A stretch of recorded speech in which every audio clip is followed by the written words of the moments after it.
ॐ अज्ञानतिमिरन्धस्य ज्ञानाञ्जनशलाखया चक्षुरुन्मीलितं येन तस्मै श्रीगुरवे नमः। नमो ॐ विष्णुपदाय कृष्णप्रेष्ठाय भूतले श्रीमते भक्तिवेदान्तस्वामिन् इति नामिने। नमस्ते सरस्वती देवे गौरवाणी प्रचारिणे निर्विशेषशून्यवादी पाश्चात्यदेशतारिणे। जय श्री कृष्ण चैतन्य प्रभु नित्यानंदा श्री अद्वैत गदाधर श्रीवासदि गौरभक्तवृंदा। हरे कृष्णा कृष्ण कृष्ण हरे हरे, हरे राम राम राम हरे हरे। तो अब अंत में भगवान इन प्रचेताओं से कहते हैं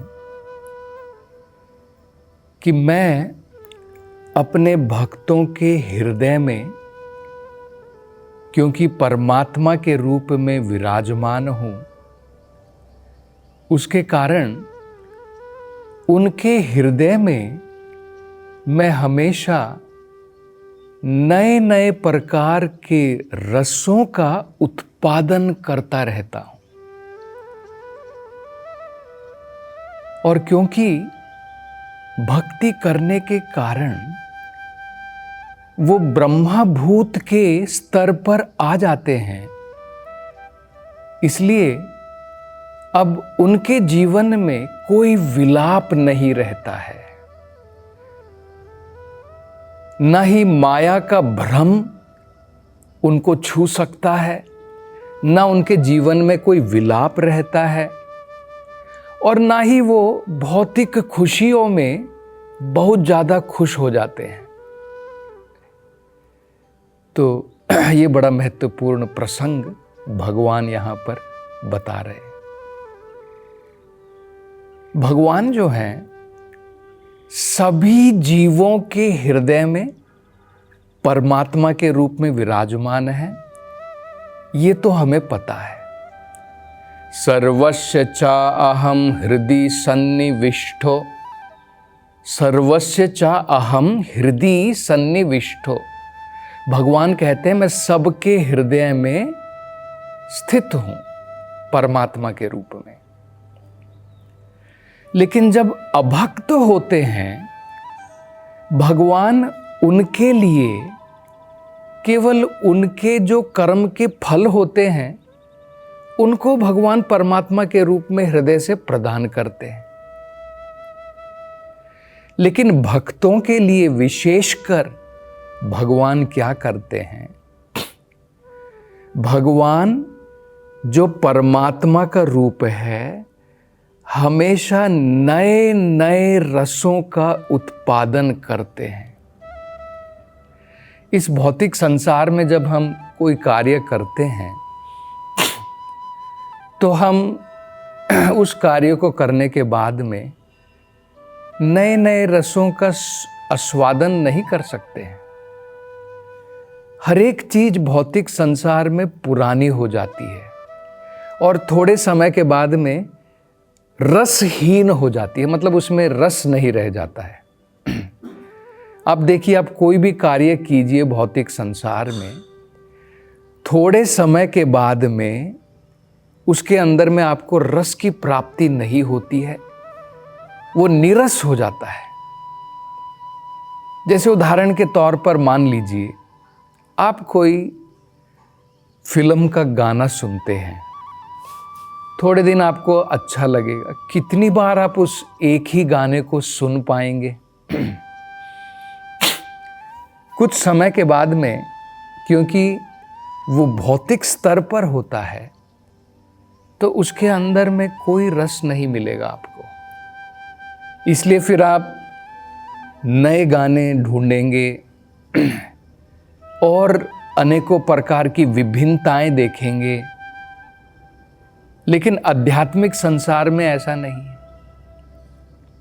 आध्यात्मिक जीवन में आप देखिए, भगवान का भक्त जो है दिन में भी भगवान के नाम का कीर्तन और जप कर सकता है, पूरे दिन भर कर सकता है, पूरी रात भर भी कर सकता है, फिर भी वो थकेगा नहीं।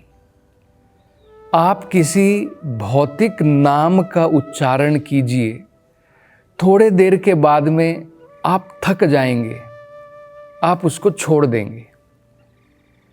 लेकिन आध्यात्मिक संसार में बिल्कुल इसके विरुद्ध होता है। जितना नाम आप भगवान का जप करेंगे, जितना आप कीर्तन करेंगे, उतना ज़्यादा आप उत्साहित होंगे और ज़्यादा भगवान के नाम का जप और कीर्तन करने के लिए। रूप गोस्वामी अपनी एक प्रार्थना में भगवान से क्या कहते हैं? वो कहते हैं कि भगवान, आपका नाम इतना मधुर है, आपका नाम इतना मधुर है कि एक जीभ और ये जो 2 कान आपने दिए हैं, भला मैं इनसे आपके नाम के रस का आस्वादन कैसे करूं? वो इतना अमृत रूपी है कि एक जीभ से कुछ नहीं होगा। अगर आप मुझे लाखों लाखों जीभ अगर आप दे सकते हैं, तब जाकर के मैं आपके नाम का कुछ जप कर सकता हूं। इसी प्रकार से केवल इन 2 कानों के द्वारा इस अमृत का पान मैं कितना करूं? अगर मेरे पास में लाखों लाख अगर कर्ण होते तो आपके नाम का आस्वादन मैं कुछ कर पाता इन कानों के द्वारा। तो ये हम अंतर देख सकते हैं।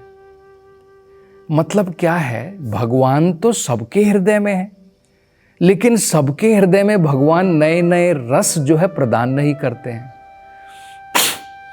लेकिन भक्तों के हृदय में परमात्मा के रूप में भगवान जो है अपने भक्तों को नए नए रस का जो है उत्पादन करते हैं।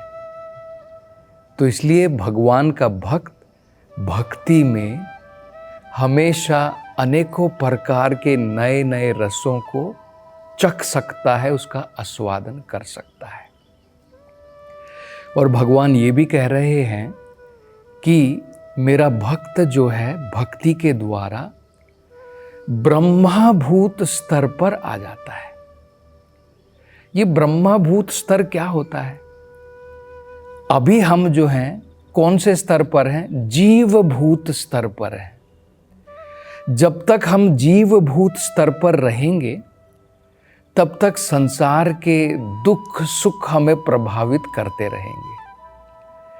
जैसे ही हम इस स्तर से ऊपर उठ जाते हैं, जीवभूत स्तर क्या होता है? भौतिक स्तर को जीवभूत स्तर बोलते हैं। इस स्तर पर क्या होगा?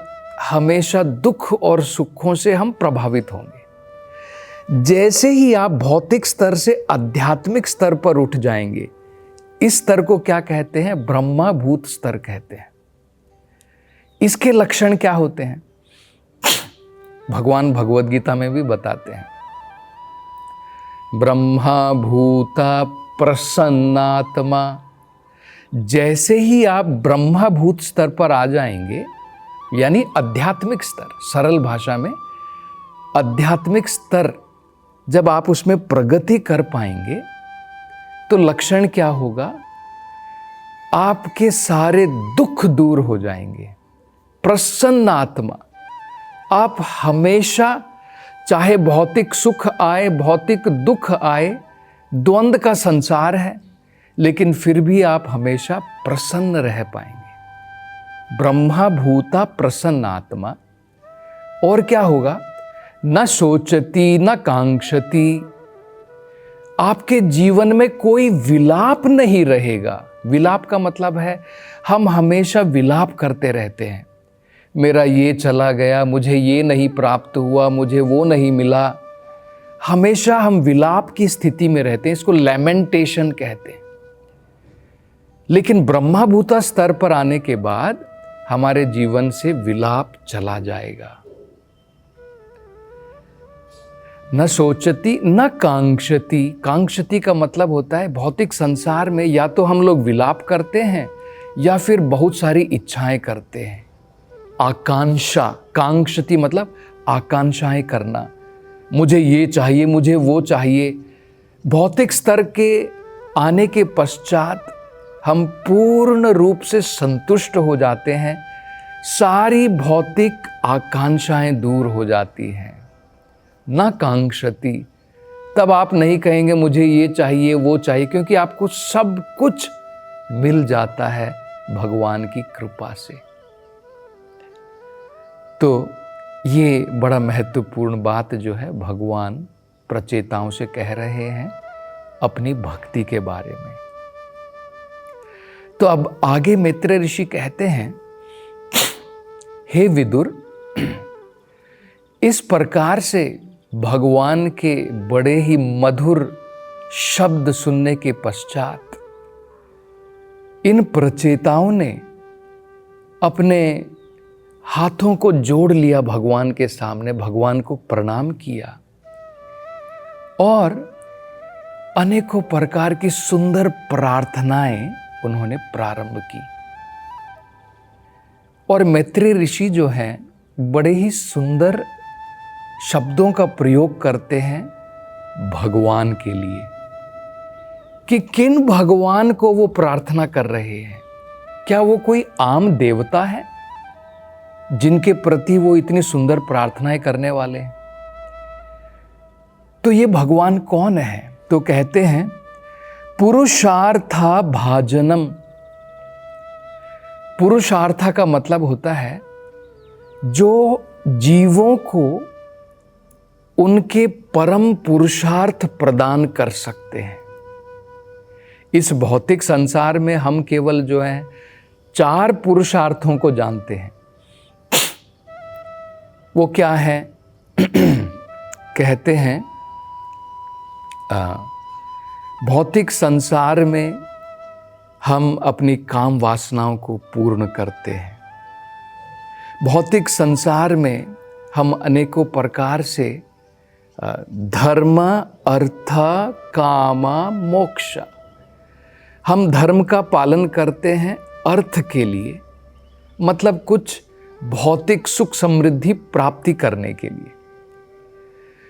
और जब हम इससे बेजार हो जाते हैं कि भाई बस बहुत हो गया, हमने भौतिक सुख भोग लिए, इससे मेरी संतुष्टि नहीं हो रही है, तब हम मोक्ष के बारे में सोचते हैं। तो धर्म, अर्थ, काम और मोक्ष, ये 4 पुरुषार्थ तो हमें पता है। लेकिन भगवान जो है जीवन के, इस मनुष्य जीवन में जो भगवत प्रेम की हम प्राप्ति कर सकते हैं, इसे क्या कहते हैं? इसे कहते हैं प्रेम पुमार्थो महान। ये अंतिम पुरुषार्थ है। भगवान की भक्ति, प्रेम भक्ति की प्राप्ति, ये मोक्ष से भी ऊपर है। हम लोग अंत में सोचते हैं बस मुक्ति मिल जाए तो बहुत है, लेकिन हमें पता नहीं कि मुक्ति के बाद में हमें क्या करना है। मुक्त पुरुष अगर हम हो जाएंगे तो क्या मिलेगा? तो भगवान हमें मुक्ति के बाद में प्रेम भक्ति की जो है प्राप्ति करा सकते हैं। इसलिए मैत्रेय ऋषि क्या कह रहे हैं? पुरुषार्थ भाजनम, सभी प्रकार के पुरुषार्थ जो है भगवान आशीर्वाद के रूप में हमें दे सकते हैं। तो अगर आप भगवान की भक्ति में लगे हैं, अलग से धर्म, अर्थ, काम, मोक्ष कोई जरूरत नहीं है। भगवान सभी प्रकार के पुरुषार्थ और यहाँ तक कि अंतिम पुरुषार्थ प्रेम भक्ति भी प्रदान कर सकते हैं। इस प्रकार के भगवान को प्रचेता प्रणाम कर रहे हैं, उनसे प्रार्थना कर रहे हैं। और क्या शब्द कहते हैं? वो कहते हैं सुहृत तमम। भगवान जो है इस भौतिक संसार के सभी प्रकार के जीवों से भिन्न होते हैं, क्योंकि इस भौतिक संसार में हम किसी को अपना मित्र बताते हैं, अपना दोस्त बताते हैं, कोई हमारी सहायता करता है। कभी हम देवताओं की सहायता लेते हैं, कभी हम अपने पूर्वजों की सहायताएं लेते हैं, अपने पितरों की सहायता लेते हैं, अनेकों जीवों की सहायता लेते हैं, लेकिन उनमें से कोई भी हमारा भगवान की भांति मित्र नहीं हो सकता है। इसलिए जो शब्द का प्रयोग मैत्रेय ऋषि कर रहे हैं, सुहृत तमम, सभी प्रकार के सुहृत में उत्तम। हमारे बहुत सारे सुहृद होते हैं, हमारे परिवार के जन, हमारी पत्नी, हमारे पुत्र, सब हमारे मित्र होते हैं, सब हमारे दोस्त हैं, साथी हैं, लेकिन भगवान की भांति नहीं है। ये सब हमारा साथ एक दिन छोड़ देंगे, लेकिन भगवान परमात्मा के रूप में सदा हमारे साथ में विराजमान रहते हैं। उनसे बढ़कर के कोई भी मित्र हमारा नहीं हो सकता है। आगे वो तीसरा जो शब्द प्रयोग करते हैं, कहते हैं जना अर्दनम, जो अपने जनों का, सहजनों का दुख दूर कर सकता हो। इस भौतिक संसार में हम कुछ मात्रा में किसी के दुखों को दूर कर सकते हैं, लेकिन भौतिक संसार तो दुखालय है। यहाँ पर तो हर एक पग पर दुख आता है। कोई भी, चाहे डॉक्टर हो या फिर कोई भी हमारा सहपाठी हो, हमारा दोस्त हो, मित्र हो, हमारे सारे दुख तो नहीं दूर कर सकता है। लेकिन भगवान जो हैं जन अर्दनम, अपने सहजनों के सभी प्रकार के दुख भगवान जो हैं अर्दनम दूर कर सकते हैं। ये भगवान हैं। इसलिए वो कह रहे हैं तत् दर्शना ध्वस्त तमा रजह मलह। भगवान ने अपने दर्शनों के द्वारा प्रचेताओं के मन में जो रज, तमह रजह, तमोगुण और रजोगुण का जो प्रभाव था, उसको पूर्ण रूप से भगवान ने दूर कर दिया। भगवान तो सूर्य की भांति हैं। हमारे मन में जो अंधकार रहेगा, सूर्य अगर उदित हो जाता है, पूरा अंधकार नष्ट हो जाता है।